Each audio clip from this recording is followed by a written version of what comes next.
नमस्कार, मैं सुबोध कुमार। आप देख रहे हैं खबर नेशनल टाइम्स। पेरियार की मूर्ति पर लिखे विचारों को लेकर बड़ी खबर।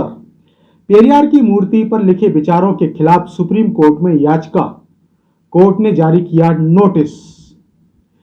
पेरियार ये ऐसा नाम है जिसे सुनते ही मनुवादी कांपने लगते हैं। पेरियार के नाम, उनकी मूर्तियों और उनके विचारों से मनुवादी बहुत डरते हैं।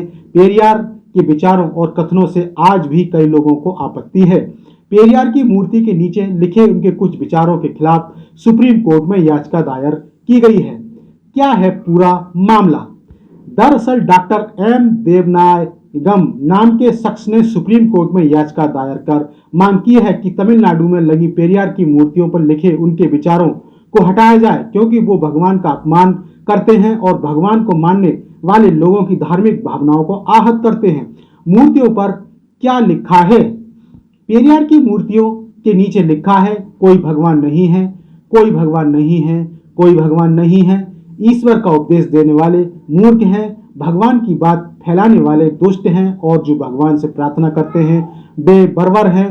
पेरियार अन्ना की इन बातों से भगवान के भक्तों की भावनाएं आहत हो गई हैं।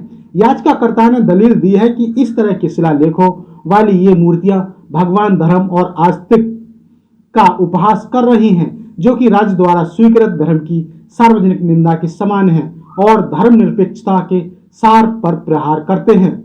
सुप्रीम कोर्ट में इस याचिका की सुनवाई जस्टिस संजय किशन कौल और जस्टिस एएस ओका ने की और बेंच ने तमिलनाडु सरकार को इस बारे में नोटिस जारी कर जवाब मांगा है। सुप्रीम कोर्ट ने तमिलनाडु की स्टालिन सरकार से जवाब मांगा है कि वो इस बारे में क्या सोचती है। मद्रास हाई कोर्ट में खारिज हुई थी याचिका। ऐसी ही याचिका 2019 में मद्रास हाई कोर्ट में भी दायर की गई। तब भी पेरियार के इन नास्तिक विचारों का हवाला देकर धार्मिक भावनाओं के आहत होने की दुहाई दी गई थी। तब मद्रास हाई कोर्ट ने याचिका को खारिज करते हुए बेहद दिलचस्प टिप्पणी की थी।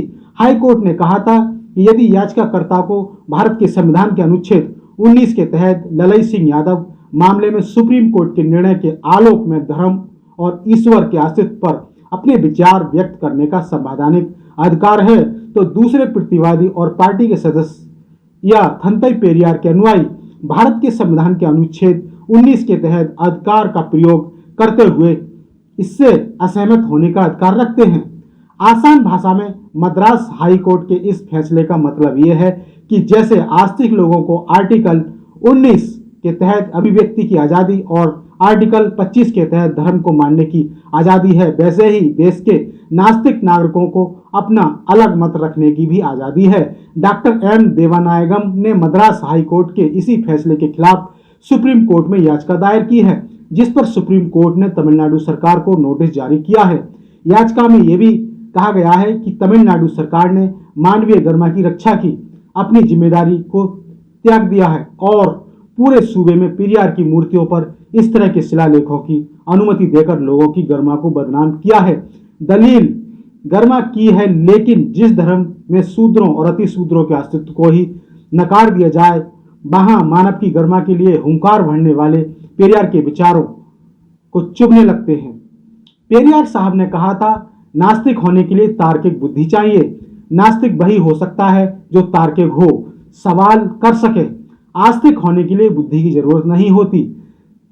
वैसे गजब तो यह है कि धार्मिक लोगों की भावनाएं किसी भी बात पर आहत हो जाती हैं, लेकिन उन धर्म ग्रंथों में जिनमें दलित, बहुजनों और महिलाओं के बारे में घटिया से घटिया बातें लिखी हैं, क्या उनसे दलित बहुजनों की भावनाओं को ठेस नहीं पहुंचती? तो ये थी हमारे पास सबसे बड़ी खबर। अगली खबर के साथ फिर उपस्थित होऊंगा। तब तक के लिए नमस्कार, धन्यवाद।